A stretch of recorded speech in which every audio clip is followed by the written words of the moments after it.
A Bíblia diz que a alegria e festa diante dos anjos de Deus lá no céu, por um pecador que se arrepende.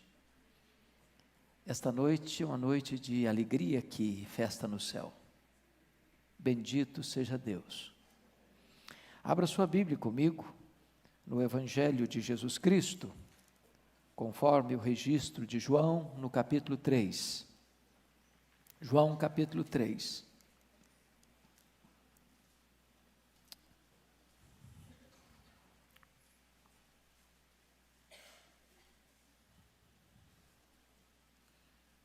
E nós vamos ler essa passagem, mas leremos também, introduzindo essa passagem, o que está no capítulo 2, a partir do verso 23. Então, João, a partir do capítulo 2, verso 23, e o capítulo 3, versos de 1 a 15, está escrito o seguinte: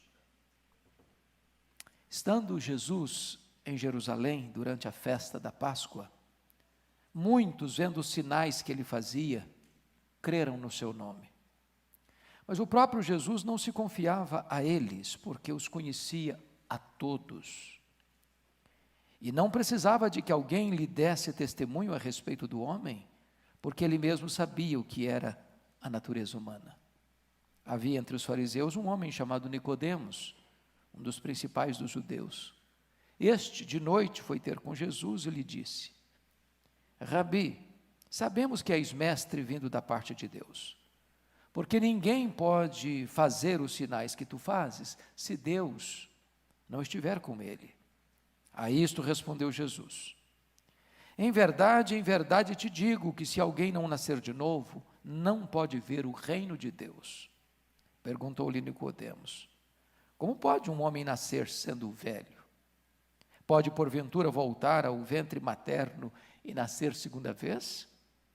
Respondeu Jesus: em verdade te digo, quem não nascer da água e do Espírito não pode entrar no reino de Deus.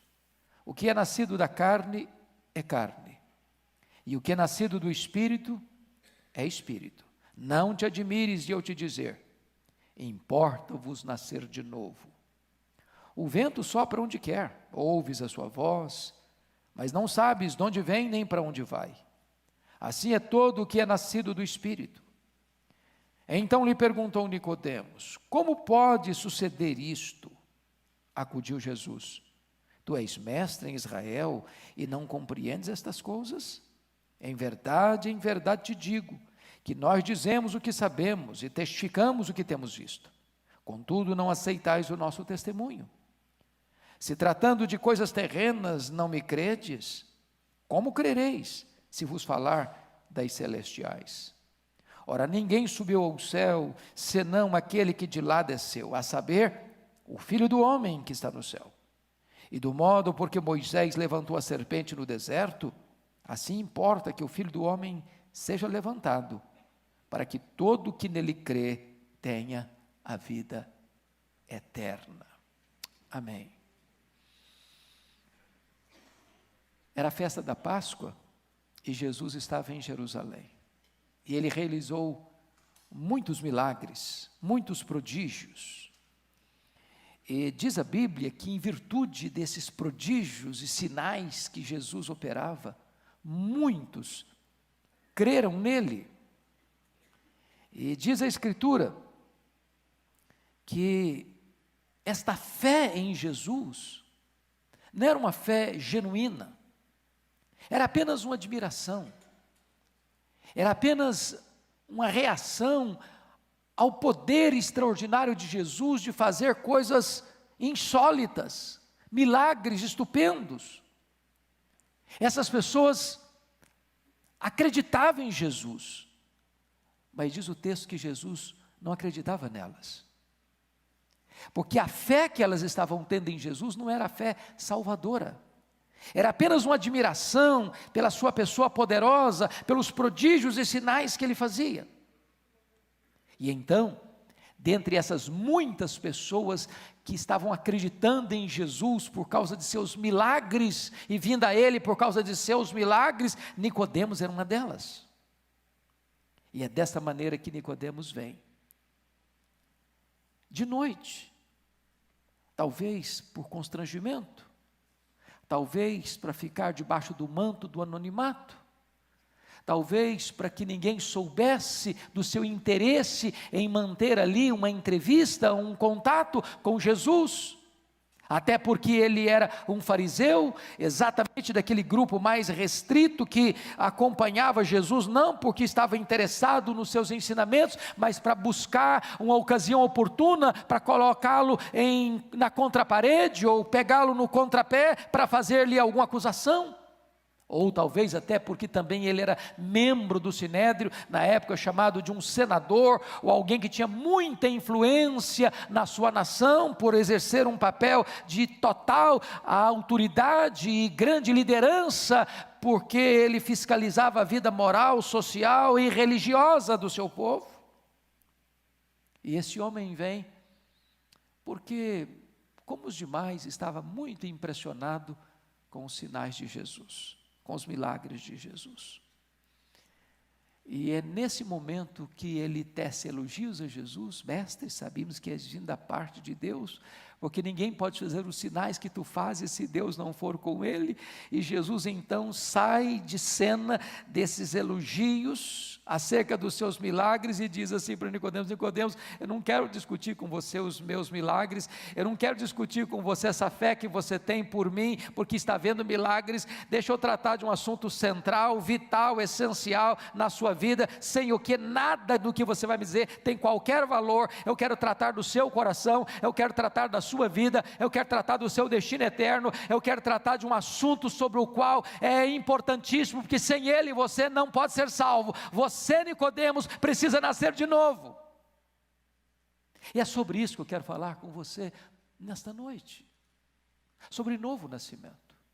Não é um assunto lateral, não é um assunto secundário, é aquilo que é essência para você.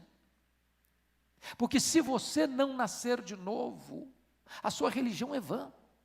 Se você não nascer de novo, a sua fé é vã. Se você não nascer de novo, a sua esperança é vã. Se você não nascer de novo, a palavra de Deus estará contra você no dia do juízo. Se você não nascer de novo, não há esperança de você ser salvo. Se você não nascer de novo, você não pode entrar no reino de Deus. É curioso que Jesus trate desse assunto com um homem como esse. Eu acho que, no ponto de vista humano, Nicodemos teria entrado e acesso em qualquer instituição religiosa, com grandes honras. Que homem! Um líder, um religioso, vida moral irretocável, jejuava 2 vezes por semana, frequentava a sinagoga. Ele era um homem admirado pelas suas virtudes. Ele era um homem diferenciado no seu tempo, porque era um mestre em Israel, um doutor de teologia, um mestre, um professor de religião, de Bíblia.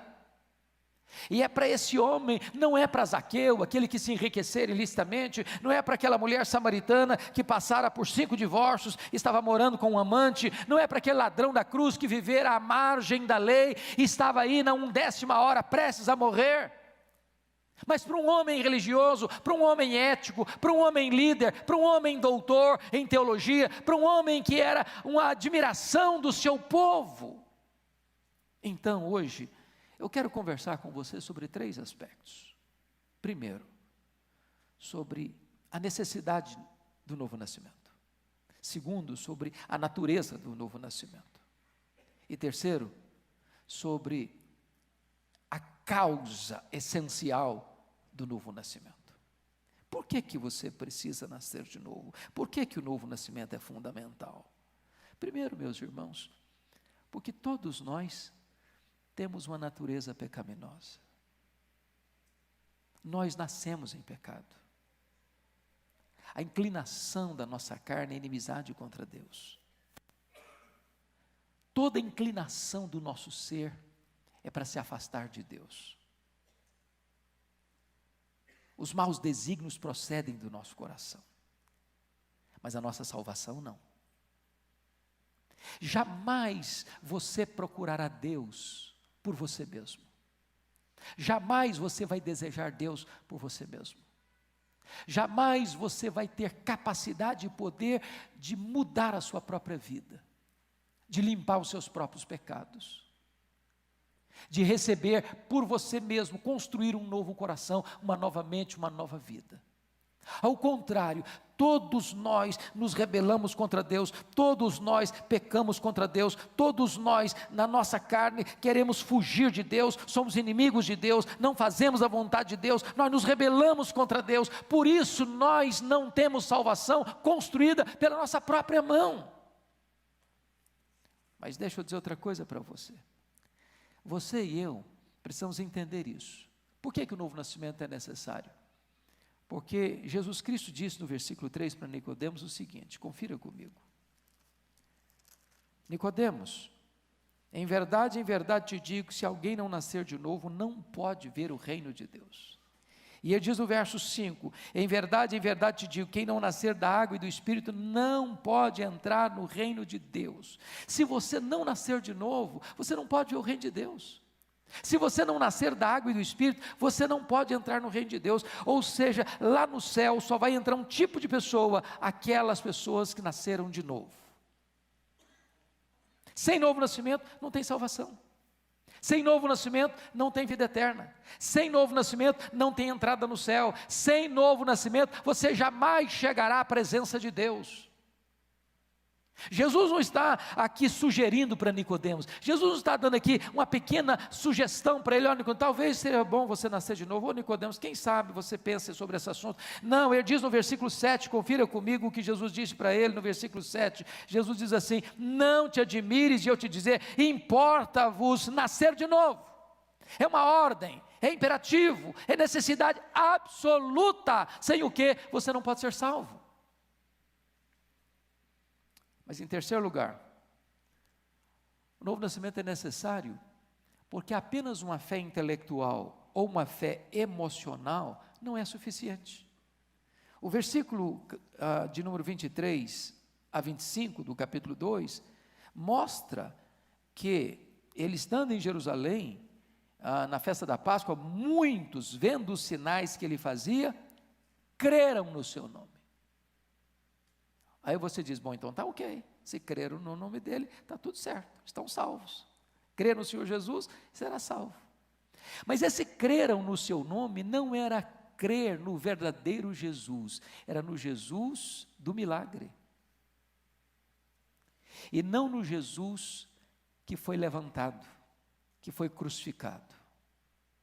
Há muitas pessoas que admiram Jesus, que se aproximam de Jesus, até que buscam a Jesus, por verem milagres, por esperarem um milagre, por buscarem um milagre, para buscarem alguma coisa que Ele possa fazer para eles aqui e agora, no percurso do berço à sepultura. Mas esta fé, apenas de buscar um milagre, apenas por ver maravilhas, apenas por ver coisas extraordinárias, não é suficiente para a sua salvação.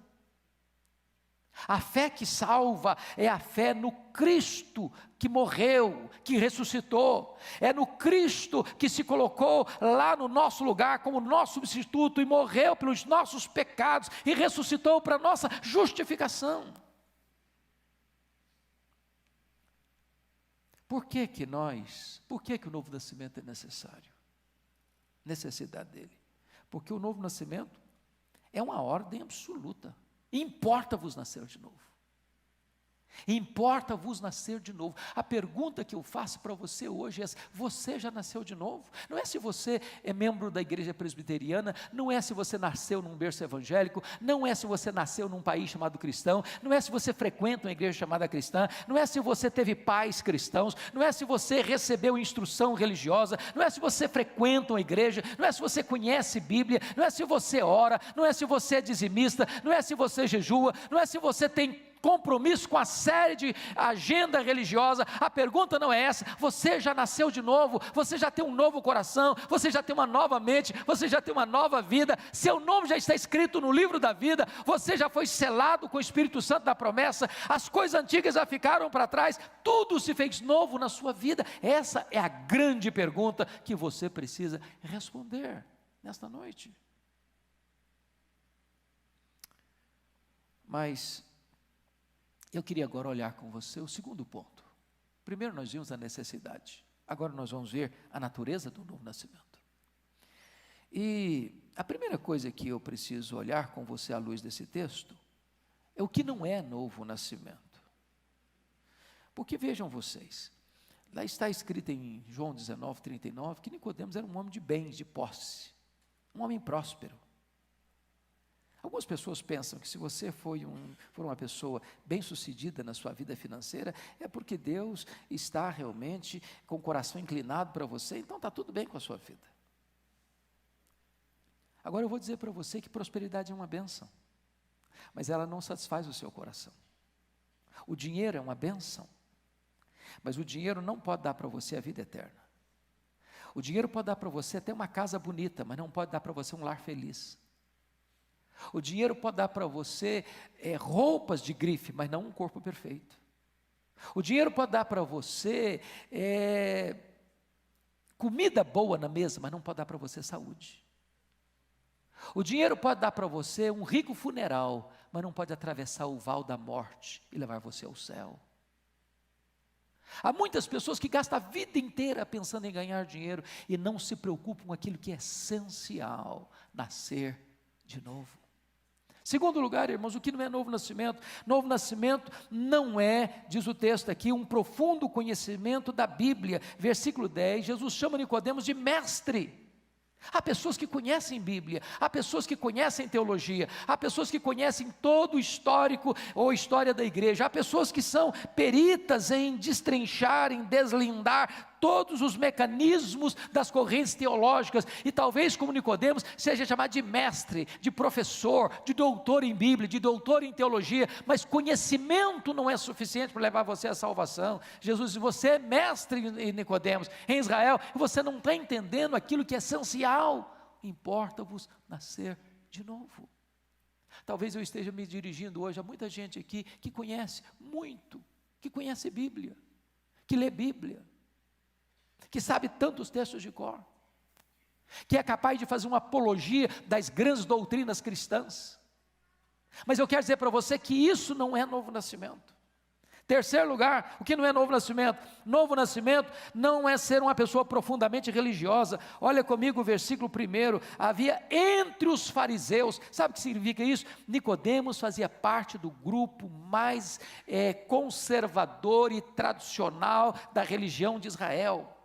Ele era um fariseu, ele frequentava a sinagoga, ele jejuava, ele entregava o seu dízimo, ele tinha muito cuidado com a sua aparência, com a sua postura na sociedade. Mas ser uma pessoa religiosa não é suficiente. Talvez você venha para a igreja, talvez você lê sua Bíblia, talvez você faça o seu culto doméstico, talvez você ore, talvez você jejue, talvez você seja um dizimista fiel, mas isso ainda não é suficiente para a sua salvação. Você precisa nascer de novo. Mas ainda, confira comigo, em quarto lugar, novo nascimento não é ocupar um cargo de liderança na igreja. Olha comigo o versículo 1. Nicodemos era um dos principais dos judeus. Pense comigo que em toda a nação de Israel havia um instituto chamado de Sinédrio, composto de 71 homens, líderes do povo, fariseus, saduceus, anciãos, escribas. Esses homens eram a aristocracia religiosa da nação. Ele era chamado de senador. Esse concílio chamado Sinédrio é quem cuidava da vida política, moral, familiar e religiosa do seu povo. Ele era um desses homens. Ele acompanhava a vida das pessoas, ele olhava para a vida das pessoas, ele quem fiscalizava a vida espiritual das pessoas, mas ele mesmo não era um homem salvo. Ninguém é salvo porque é pastor, ninguém é salvo porque é presbítero, ninguém é salvo porque é diácono, ninguém é salvo porque é missionário, ninguém é salvo porque ocupa uma posição de liderança na igreja. A salvação precisa passar pelo novo nascimento. Mas ainda, em quinto lugar, o que não é novo nascimento? Novo nascimento não é apenas ter informações certas acerca da pessoa de Jesus. Olha comigo o versículo 2: este de noite foi ter com Jesus e lhe disse: Rabi, sabemos que és mestre, vindo da parte de Deus, porque ninguém pode fazer os sinais que tu fazes, se Deus não estiver com ele. Olha a teologia, é boa. Não há reparo no que ele está falando de Jesus. Ele sabe que Jesus é um mestre, ele sabe que Jesus vem de Deus, ele sabe que Jesus é enviado de Deus, ele sabe que Deus está com Jesus, ele sabe que Jesus faz maravilhas, que Jesus faz milagres, e só Deus tem poder para fazer milagres. Ele é um ortodoxo, ele é um conservador, ele tem teologia boa, ele tem informação certa, ele tem conhecimento daquilo que é a verdade, mas só o conhecimento intelectual acerca de quem é Jesus, do que Jesus faz, do que Jesus pode, de onde ele veio, para que ele veio, não é suficiente. Você precisa nascer de novo. Mas em sexto lugar, o que não é novo nascimento? Novo nascimento não é apenas uma reforma moral, um verniz religioso. Olha comigo o versículo 6, Jesus diz assim: o que é nascido da carne é carne, o que é nascido do Espírito é Espírito. Sabe, irmãos, muitas pessoas, como os fariseus da época, acham que salvação tem a ver com você deixar determinados hábitos. Na cultura brasileira, a pessoa pensa assim: eu era um fumante, fumava 2 carteiras de cigarro por dia, agora eu estou liberto do fumo, agora eu não fumo mais, então eu estou salvo. Eu era um bebedor inveterado, uma garrafa de pinga por dia, hoje eu sou um homem sóbrio, então estou salvo. Eu usava drogas, agora eu estou o meu corpo limpo, não preciso mais me recorrer às questões químicas, então eu estou salvo. Eu vivi uma vida de impureza, agora a minha mente está pura, então eu estou salvo. Nós podemos e devemos até deixar determinadas práticas nocivas mesmo, claro. E isso é bom, claro. Mas eu vou lhes dizer que uma pessoa pode ser ética, ser um bom cidadão, ser um bom marido, ser um bom pai, ser uma boa mãe, ser uma boa cidadã, ser até um bom religioso. Ter uma vida ética, do ponto de vista da sociedade, irreparável, irretocável. Nicodemos era esse homem, admirado, respeitado, amado no seu país, líder na sua nação, um homem mestre, um homem religioso, um homem virtuoso. Mas Jesus olha para ele e diz: Nicodemos, em verdade te digo, que se você não nascer de novo, você não pode ver o reino de Deus. Nicodemos, se você não nascer da água e do Espírito, você não pode entrar no reino de Deus. Nicodemos, importa a você nascer de novo. Então isso é um verniz, isso é uma casca, isso é apenas uma aparência de piedade, mas Deus quer lhe dar, é um novo coração, é uma nova mente, e fazer de você uma nova criatura. Agora, já que falamos do que não é, vamos ver agora o que é novo nascimento. Primeiro, o que é novo nascimento? Novo nascimento, irmãos, é algo radicalmente novo mesmo. Versículo 3 está escrito o seguinte, olha comigo: a isto respondeu Jesus: em verdade te digo, se alguém não nascer de novo, não pode ver o reino de Deus. Essa palavra novo aqui, a palavra grega nothen, é novo não no sentido que tem pouco tempo, não, é inédito, é novo, que nunca existiu, que vai começar a existir, é completamente inédito, é aquilo que não existia antes, é como se Deus estivesse criando o universo, e como criou, do nada Ele fez todas as coisas. Deus vem e faz algo novo na sua vida, não é uma reforma, não é uma caiação, não é um verniz, não é uma aparência, é algo radical, é algo novo. Deus vai lá e tira o seu coração de pedra, e te dá um coração de carne. Deus vai lá e limpa a sua mente, Deus vai lá e apaga os seus pecados, Deus vai lá e transforma as suas motivações íntimas, Deus vai lá e te dá uma nova vida, tudo se faz novo. Agora você é nova criatura, filho de Deus, nasceu na família de Deus, nasceu de cima, nasceu do alto, nasceu do Espírito, é algo totalmente novo. Eu quero dizer para você que o céu não é apenas o seu destino, o céu é também a sua origem. Quando você nasce de novo, você nasce de cima. Quando você nasceu na sua família, você trouxe a carga genética do seu pai e da sua mãe.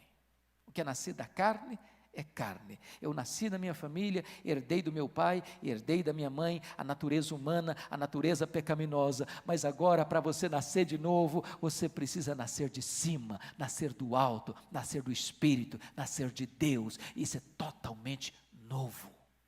Novo. Que é novo nascimento? Segundo lugar, é uma transformação interior realizada pelo Espírito Santo. Veja comigo, por gentileza, o que está escrito no versículo 5. Olha aí, por gentileza.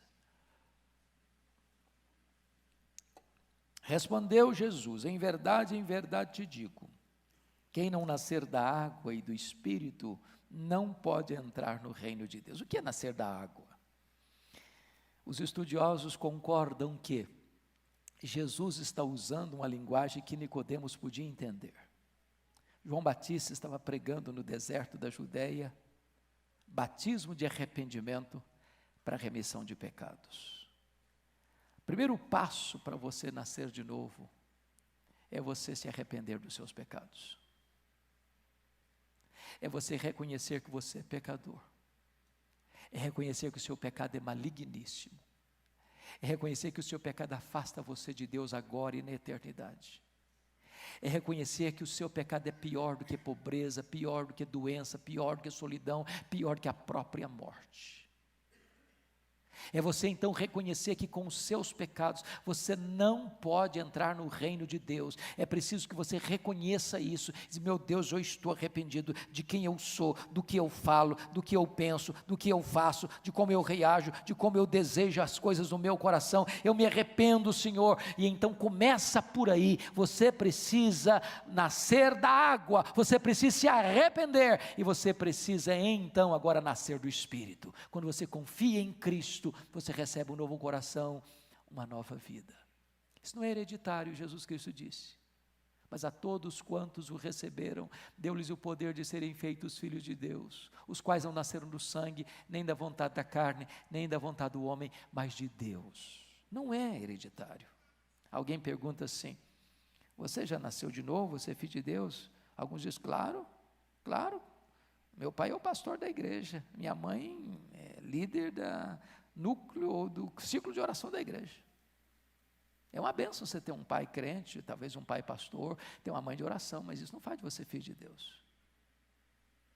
Ninguém é filho de Deus porque nasceu na família A, que nasceu na família B. Ninguém é filho de Deus porque é presbiteriano. Ninguém é filho de Deus porque é batista. Ninguém é filho de Deus porque é metodista. Ninguém é filho de Deus porque é assembleiano. Ninguém é filho de Deus porque é católico romano. Para você ser filho de Deus, para você ter um novo coração, você precisa se arrepender e crer. Você precisa nascer de novo.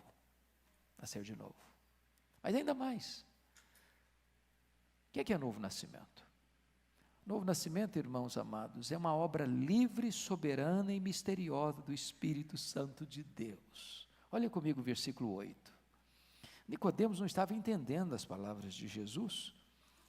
E aí Jesus diz para ele assim: ô Nicodemos, o vento sopra onde quer, ouves a sua voz, mas não sabes de onde vem, nem para onde vai. Assim é todo aquele que é nascido do Espírito. Tem muita gente que, querendo muito trabalhar o racional, diz o seguinte: eu só vou crer no dia que eu entender tudo. Aí Jesus usa essa figura. Pois bem, é o seguinte: o vento sopra onde quer. Você ouve a sua voz, você não sabe de onde vem, nem para onde vai. Você vê o vento? Você não vê o vento. Você sabe que ele existe? Sabe. Você vê o efeito do vento? Vê. Você sente o vento? Sente. Você vê o vento? Não. O vento sopra onde? Onde ele quer. Onde ele quer. Você controla o vento? Não. Você muda o vento? Também não.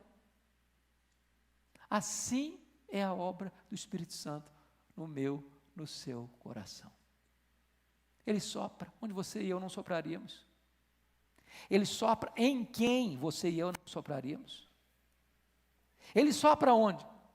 Sopra aqui na igreja, sopra dentro da sua casa, sopra lá dentro do hospital, sopra lá no campo de futebol, sopra lá na boate, sopra lá no bar da esquina, sopra na calçada quando a pessoa está injetando droga nas veias. Ele sopra onde ele quiser. Quantas pessoas, meus irmãos, caíram em convicção de pecado enquanto estavam injetando droga nas veias?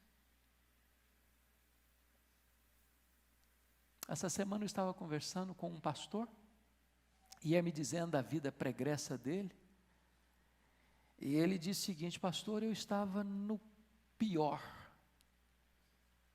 eu estava separando da minha mulher, vivendo na prostituição, vivendo nas drogas, dentro de um quarto de hotel, e eu usei uma dose grande demais, e eu estava morrendo, e eu tive forças para ligar para ela, falei, por favor me ajude, eu estou morrendo. E ela veio ao hotel onde eu ainda estava lúcido, e eu disse para ela, me ajude, eu estou morrendo, e ela disse, eu não posso te ajudar, mas eu conheço alguém que pode. E ali ela falou, só existe um que pode ajudar você, é Jesus, o Filho de Deus. Ele diz, pastor, naquele momento, drogado igual eu estava, pensando eu que ia morrer com aquela dose excessiva que eu tinha injetado nas minhas veias, eu levantei os braços, Senhor, se tu existes, salva-me. E naquele momento o efeito da droga passou, o coração dele foi transformado, ele diz, eu saí dali, pastor, mudado, liberto, perdoado, salvo, Jesus mudou minha vida naquele momento. Ele sopra onde quer. Talvez você não entenda. Eu um dia fui procurado por uma irmã lá em Vitória. Ela disse assim para mim, pastor, o meu marido é ateu, meu marido não crê em Deus, meu marido é um homem intelectual, meu marido é um estudioso de filosofia, meu marido é um camarada que olha para a religião, para a fé cristã e zomba, ele acha que isso aí é uma bobagem, que isso aí não tem fundamento, que isso aí está fora dos preceitos mais robustos da filosofia, e ele é um camarada assim meio nariz empinado, e ele me desafiou essa semana, que o senhor tiver coragem de ir na minha casa discutir filosofia com ele, que topa conversar com o senhor. E aí eu, assim, meio aventureiro, disse, tá bom, eu vou. E eu confesso para vocês que eu tive uma longa conversa de 3 horas com aquele cidadão, uma infrutífera conversa. Quanto mais eu argumentava, pior ficava. Quanto mais eu levantava argumentos teológicos, filosóficos, pior ficava. Lá pelas tantas, disse, meu Deus, não é por aí. Falei, vamos parar um pouquinho. Deixa eu falar uma coisa para você. Jesus, o Filho de Deus, veio ao mundo. Ele se fez carne. E ele morreu na cruz para levar os seus, os meus, os nossos pecados. Ele morreu, ele ressuscitou. E na medida que eu ia contando essa história, que você conhece, simples, percebi que o coração dele foi se quebrantando. Quando eu terminei a conversa, esse homem estava chorando, se rendendo aos pés do Salvador. O que eu achei bonito é que esse homem, Dr. Max Leão, tornou-se o homem mais doce da igreja. Ele fazia questão de ir para o portão da igreja abraçar a pessoa que chegava. Deixa eu dizer uma coisa para você, o vento sopra onde quer. Sabe o que significa isso? O Espírito Santo é livre. É livre, é livre. Sabe o que significa isso? O Espírito Santo é soberano, quando ele sopra não tem jeito de resistir, a obra de Deus é irresistível, louvado seja Deus. Eu já disse para vocês aqui, tem gente nova, eu vou repetir esse fato. Eu nunca me esqueço o dia que eu estava em Vitória, numa emissora de televisão para dar uma entrevista. E do meu lado estava um cidadão muito bem vestido, muito educado, com palavras muito educadas, conversando comigo, uma boa conversa. Eu não sabia quem era aquele cidadão. Quando eu fui conversando um pouco mais e perguntando, aquele cidadão era um homem que fazia parte de uma quadrilha, que assaltou uma agência bancária do Itaú, em São Bernardo do Campo.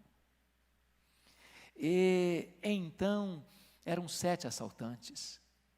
Quando a polícia entrou naquela agência, eles estavam, aliás, não foi esse fato, enquanto eles estavam saqueando o banco, uma menina no colo da mãe começa a chorar, a menina chamava Talita. E esse cidadão disse para a mãe: faz essa menina calar, senão eu mato essa criança com você. A menina chorava mais ainda. Aquele homem deu um tiro na mãe e matou a mãe e a criança. Naquele dia a polícia conseguiu eliminar 5 daqueles assaltantes. 2 escaparam, inclusive ele, Paulinho Bang Bang, era o nome dele. Ele era filho de uma família de classe média de Sorocaba. Por causa das drogas, brigou com o pai, saiu de casa e virou um marginal. A polícia botou a mão nele, ele foi preso. Eu não sei quantos se lembram, salvo o melhor juízo, isso foi em 1989, salvo o melhor juízo, não estou bem seguro disso, mas me lembro de um fato: o marido daquela mulher, pai daquela menina assassinada, disse em rede nacional de televisão: eu perdoo o assassino. Ele praticou essa loucura porque ele não conhecia o Deus que eu conheço. Tempos depois, ele manda um evangelista lá na cadeia, levam a Bíblia para o Paulinho Bang Bang. E o evangelista vai para a cadeia, e quando está entregando a Bíblia para o Paulinho Bang Bang, aquele homem criado ali naquele ambiente tão horrível e piorado naquele ambiente tão horrível, pega uma faca que ele mesmo tinha feito e se levanta para enterrar o punhal no peito do evangelista. Quando ele se levanta, um poder maior do que o dele o desarticulou, e ele caiu ao chão, prostrado. A vida dele já era outra, o coração dele já era outro, a vida dele foi transformada ali, naquele momento, dentro de uma cadeia. Sabe por quê? Porque o Espírito Santo sopra onde quer. Hoje Paulinho Bang Bang é um pastor evangélico. Jesus mudou a vida dele. Não tem vida irrecuperável, não tem vida inalcançável. O vento sopra aonde quer. Pode soprar hoje na sua vida. Mas eu quero concluir. Qual é a causa? Qual é a causa eficaz? Nicodemos não está entendendo o que Jesus está querendo falar com ele ainda. Aí Jesus evoca um fato histórico de Israel, registrado em Números capítulo 21, nos versículos 13, 14 e 15. Ora, ninguém subiu ao céu, Nicodemos, senão aquele que de lá desceu, a saber, o Filho do homem que está no céu. E do modo porque Moisés levantou a serpente no deserto, assim importa que o Filho do homem seja levantado, para que todo que nele crê tenha vida eterna. O que significa isso? Aí Jesus explica para Nicodemos: Nicodemos, sabe como é que acontece o novo nascimento? Você lembra da história de Israel, Nicodemos? Quando o povo murmurou contra Deus, e Deus mandou serpentes abrasadoras para morder no povo, e aquelas serpentes mordiam no povo, e o povo estava morrendo. Imagina o pânico, imagina o desespero. Chegava na tenda, tinha cobra, saía da tenda, tinha cobra, entrava para a tenda, tinha cobra, subia para a cama, tinha cobra, era cobra para todo lado, e essas cobras mordiam, e as pessoas morriam. Era um pânico, era um desespero. E aí diz a Bíblia que o povo recorre a Moisés: Moisés, clame a Deus por nós. E diz a Bíblia que Moisés clamou a Deus, e Deus disse para Moisés: Moisés, pegue uma haste, pegue uma serpente de bronze, dependure-a numa haste, e haverá que todo aquele que olhar para a serpente de bronze, sendo mordido pela serpente abrasadora, vai ficar curado. E agora diz a Bíblia que Jesus pega esse fato e diz: Nicodemos, assim como Moisés levantou a serpente no deserto, importa que o Filho do homem seja levantado, para que todo o que nele crê não pereça, mas tenha a vida eterna. Sabe o que significa isso? Você e eu fomos um dia inoculados pelo veneno mortífero da antiga serpente. Aquele veneno lá matava o corpo, esse veneno aqui mata o corpo e a alma. A antiga serpente é Satanás. Esse veneno mortal é o pecado. Para que você nasça de novo, você tem que reconhecer que você foi inoculado por este veneno terrível, mortífero, que é o pecado. Você tem que reconhecer que você não tem poder para você curar você mesmo dessa mordedura da serpente. Você não tem poder para livrar a você mesmo desse veneno chamado pecado. É necessário que você olhe para Jesus. Mas preste atenção, que figura estranha, porque a serpente é símbolo de Satanás, e aqui a serpente está sendo um antítipo de Cristo. Sabe o que combate o veneno da serpente? É o veneno da serpente. A Bíblia diz que quando Cristo foi para aquela cruz, Ele foi carregando o nosso veneno. Ele foi carregando no seu corpo o nosso pecado. A Bíblia diz que Deus lançou sobre Ele a iniquidade de todos nós. A Bíblia diz que Ele foi feito pecado por nós. A Bíblia diz que Ele foi feito maldição por nós. A Bíblia diz que quando Ele estava lá naquela cruz não havia beleza nele. A Bíblia diz que naquele dia o sol escondeu o rosto dele. A Bíblia diz que naquele dia o Pai virou o rosto para ele e o desamparou, porque ele foi feito pecado. Deus puniu nele o meu pecado. Ele era todo veneno, ele era todo pecado, não seu pecado, o meu pecado que estava nele. E a Bíblia diz que quando ele foi feito pecado, foi necessário que a lei exigisse a morte dele, e ele morreu pelos nossos pecados. E quando você entende que ele morreu pelos seus pecados, e você olha para ele como seu redentor, como seu substituto, que pagou naquela cruz a sua dívida, o seu pecado, então nesse momento que você confia nele, você nasce de novo. O milagre da nova vida explode no seu interior, e você se torna uma nova criatura, membro da família de Deus, filho de Deus, herdeiro de Deus. Eu quero orar com você nesta noite, e eu gostaria que você hoje confrontasse o seu coração. O seu coração. E a pergunta é essa: você já nasceu de novo? Eu não pergunto se você é crente, eu não pergunto se você é presbiteriano, eu não pergunto se você foi nascido numa igreja evangélica, ou cresceu num lar evangélico, eu não pergunto se você frequenta a igreja, se você é aluno de escola bíblica dominical, eu não pergunto se você já foi batizado, eu não pergunto se você é líder da igreja, eu não pergunto se você tem muitos anos de igreja, eu não pergunto se você é uma pessoa influente na sua igreja. A pergunta é essa: você já nasceu de novo? Feche os seus olhos por um momento. Feche os seus olhos por um momento. O Espírito de Deus está entre nós. Ele sopra onde quer. Ele sopra onde quer.